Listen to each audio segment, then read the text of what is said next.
Fala galera, olha esse mapa mental sobre Guerra Fria que tem lá no canal História com o professor Daniel Dias. Lá você vai poder conferir o vídeo completo com slides e mapas sobre esse conteúdo. Mas fica tranquilo, parece que é muita coisa, vou explicar cada item agora para você. Se liga aí. Bom gente, para começar a falar sobre Guerra Fria, é importante entender o contexto que ela está inserida na sua origem, ainda na Segunda Guerra Mundial. Porque ainda durante a luta contra o eixo, você já tem uma articulação onde Estados Unidos e União Soviética vão se colocando como protagonistas dos debates que existem naquele momento. Nos acordos finais da Segunda Guerra Mundial, você pensava ali uma divisão da Alemanha, você pensava ali uma organização de áreas de influência entre capitalistas e socialistas. Então é importante perceber que quando o primeiro-ministro da Inglaterra, Winston Churchill, está lá em cima, fala sobre uma cortina de ferro sobre a Europa, ele já evidenciava ali essa divisão do mundo entre um lado capitalista, controlado pelos Estados Unidos, e um lado socialista, controlado pela União Soviética. O final da Segunda Guerra Mundial foi muito marcado pela bomba atômica em Hiroshima.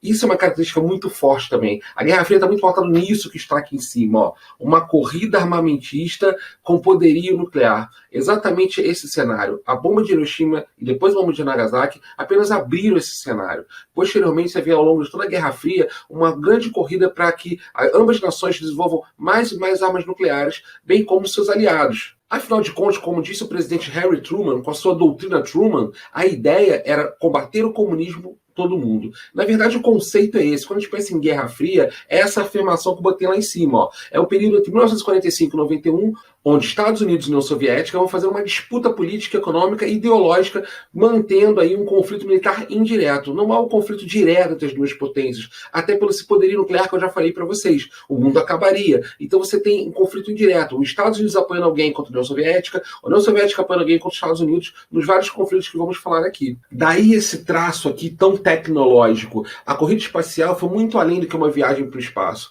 A corrida espacial ela representou uma disputa de tecnologia, uma disputa de qual é a nação que tem um sistema político-econômico mais desenvolvido intelectualmente. Então, dentro desse quadro, orbitar a Terra, chegar à Lua, eram alvos muito importantes como ferramentas de propaganda desses sistemas. Temos aqui ao lado essa breve cronologia que nos mostra desde o primeiro satélite que os russos colocaram no espaço, o Sputnik 1, até a chegada do homem à Lua em 1969 com os estadunidenses. Essa parte do mapa mental é bem interessante, porque eu organizei esse esqueminha aqui para você entender bem como é que se organizava tanto a força capitalista como a força socialista em diversas situações.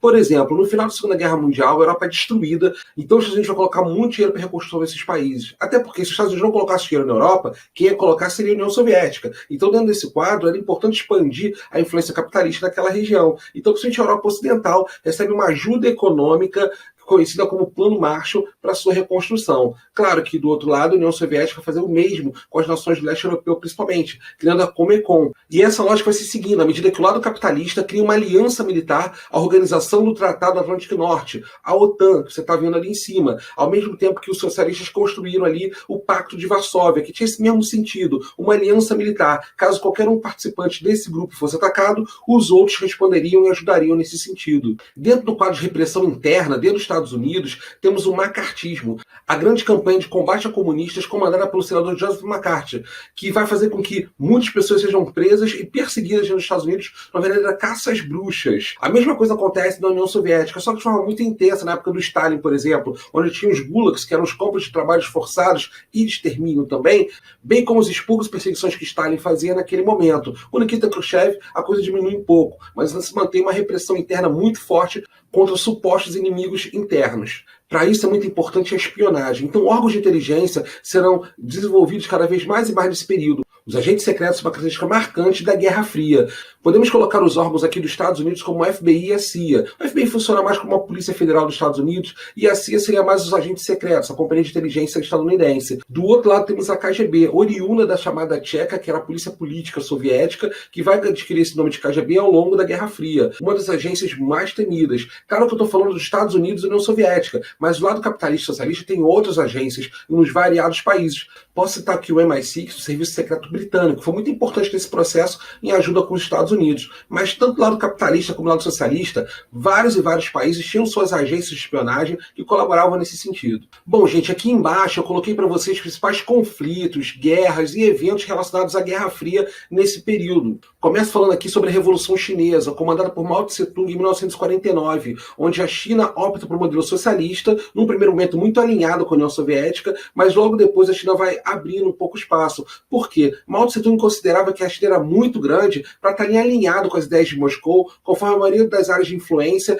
E é interessante falar disso porque as áreas de influência da União Soviética sofreram uma forte pressão de Moscou. Temos aqui 2 episódios ali embaixo de repressão da União Soviética sobre suas áreas de influência. A revolta da Hungria em 1956 e a Primavera de Praga em 68. Tanto na Hungria como na Tchecoslováquia, você tem uma forte repressão russa, quando esses países buscavam naquele momento apenas algumas medidas reformistas, buscando mais liberdade de expressão e mais autonomia política. Mas Moscou não tolera isso e abafa esse sentimento popular nos 2 países com tanques. Outro aspecto significativo da Guerra Fria são as guerras que envolvem forças capitalistas contra as forças socialistas. Claro que de forma indireta, como eu falei anteriormente para vocês. Não houve um conflito direto. Então era a União Soviética apoiando alguém contra os Estados Unidos, ou os Estados Unidos apoiando alguém contra a União Soviética. No caso da Guerra da Coreia, temos esse cenário. Tanto a Coreia como o Vietnã foram países que ficaram divididos no final da Segunda Guerra Mundial. E aí há essa questão de os países querem se unificar sob a lógica socialista. Daí a intervenção estadunidense. Tanto na Coreia, com a aprovação da ONU, como a intervenção no Vietnã, que os Estados Unidos faz basicamente sozinho, defendendo ali sua área de influência, tentando impedir que o Vietnã virasse uma nação totalmente comunista. Só que acaba perdendo. A Guerra do Vietnã é muito marcante para os Estados Unidos nesse sentido. É a grande derrota que os Estados Unidos têm no século XX. É a Guerra do Vietnã. A União Soviética também teve seu grande problema, que foi em 79, a invasão no Afeganistão. Então, durante 10 anos, a União Soviética ocupa o Afeganistão, tem um desgaste político, e militar e financeiro muito grande naquele conflito, sem grandes resultados. São 3 grandes guerras que são importantes falar durante o período da Guerra Fria. Falando em guerra, temos aqui embaixo a questão árabe-israelense, que foi também uma outra questão que foi alimentada pela Guerra Fria, à medida que Israel era um aliado dos Estados Unidos e as nações árabes muito próximas da União Soviética. E isso se reflete também no embate da Guerra Fria nesse momento, assim como a descolonização afroasiática. Países que, no contexto pós-Segunda Guerra Mundial, começam a lutar por independência das potências tradicionais europeias e, naquele momento, acabam se enquadrando ou alinhados com os Estados Unidos ou com a União Soviética. Tivemos um terceiro caminho aí, que a Conferência de Bandung marcou, o chamado Terceiro Mundo. Aquelas nações não alinhadas, nem com o capitalismo, o primeiro mundo, nem com o socialismo, o segundo mundo. Mas essa ideia acaba muito fragilizada, porque acaba prevalecendo ali os interesses e a influência, tanto dos Estados Unidos como a União Soviética, em vários desses movimentos, em países como, por exemplo, Angola, que teve uma grande guerra civil de capitalistas contra socialistas. A Guerra Fria também gerou reflexos na América Latina. Tivemos ditaduras civis militares que aconteceram por toda a América Latina na década de 60, 70 e 80, apoiadas pelos Estados Unidos. Bem como tivemos também o movimento socialista ali em Cuba, a Revolução Cubana em 1959, que inicialmente era apenas nacionalista, mas em função da pressão que os Estados Unidos faz, tentando invadir em 1961, no movimento conhecido como Invasão da Baía dos Porcos, onde refugiados cubanos, financiados e apoiados pelos Estados Unidos, tentam invadir a ilha, ocupando e derrubando Fidel Castro. Vitorioso, Castro se mantém no poder, mas em 62 estaria novamente no centro de uma grande polêmica, à medida que aviões espiões estadunidenses vão fotografar mísseis russos em território cubano. Naquele momento, Cuba, já alinhado com a União Soviética, até para se proteger dos Estados Unidos, recebeu esses mísseis nesse seu território. E naquele momento se abre a maior crise política da história mundial.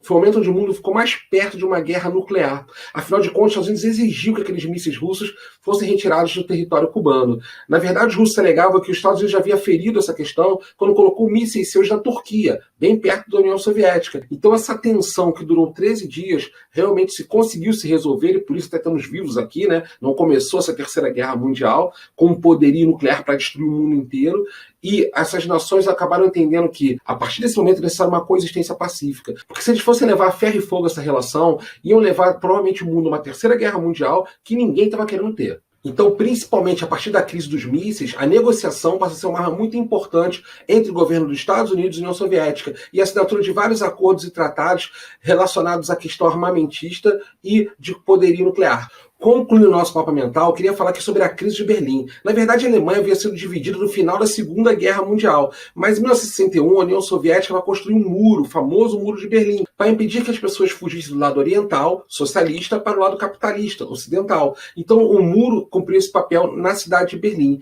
O Muro de Berlim vai ser um dos grandes símbolos da Guerra Fria, porque era algo palpável, estava ali, de um lado capitalista, do outro lado socialista, e quem ousasse passar de um lado para o outro poderia morrer por isso. Por isso, quando a Alemanha começa o movimento de democratização, com a queda do muro em 1979 e a sua posterior reconstrução em 1990, era um sinal muito claro de que a Guerra Fria estava chegando ao fim. Várias repúblicas socialistas soviéticas e outras áreas de influência da União Soviética vão começar a lutar, então, nesse momento, para conseguir mais liberdade e mais autonomia política, levando ao fim do regime. Então a gente vai caminhando, como você pode ver aqui abaixo, na lógica de coexistência pacífica que prevaleceu na década de 60, pós-crise dos mísseis, anos 70, com a chamada distensão, essa aproximação entre União Soviética e Estados Unidos, para impedir esse apocalipse nuclear, mas no início dos anos 80 você tem uma reviravolta, com a ascensão nos Estados Unidos à presidência do presidente Ronald Reagan, juntamente com Margaret Thatcher, primeira-ministra britânica, vão estabelecer uma política de combate ao socialismo no início dos anos 80, inclusive com planos muito ousados, como por exemplo o projeto Guerra nas Estrelas, que era um escudo bélico espacial que impediria ataques soviéticos sobre os Estados Unidos e outras regiões do mundo. É importante perceber que Margaret Thatcher e Ronald Reagan representavam ali a essência da lógica neoliberal e da globalização que surgia naquele momento no mundo. E é justamente nesse contexto, em meados da década de 80, que chega ao poder na União Soviética Mikhail Gorbachev. Gorbachev ele vai estabelecer uma política de reformas, entendendo o peso do Estado soviético, que não conseguia mais pagar suas contas e nem garantir o bem-estar social e a igualdade pretendida, a bandeira tão forte do socialismo. Naquele momento ele tenta reorganizar toda essa estrutura estatal, diminuindo a burocracia, diminuindo gastos militares, reorganizando e trazendo mais transparência ao governo.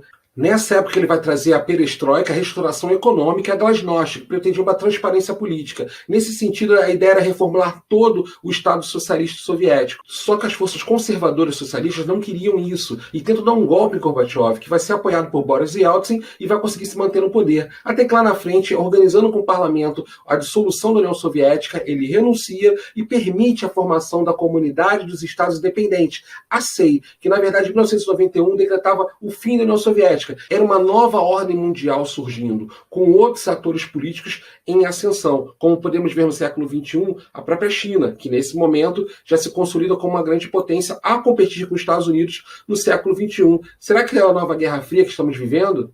Espero que você tenha gostado desse vídeo. Dá um print esperto agora aí, salva esse mapa mental para você. E também te peço que, se gostou do vídeo, dá um like, se inscreve no canal e compartilha com os amigos, para que todo mundo possa ter acesso ao canal História com Daniel Dias e veja os outros conteúdos sobre Guerra Fria, parte 1 e parte 2, com mapas e slides. Até o próximo vídeo, gente. Tchau, tchau.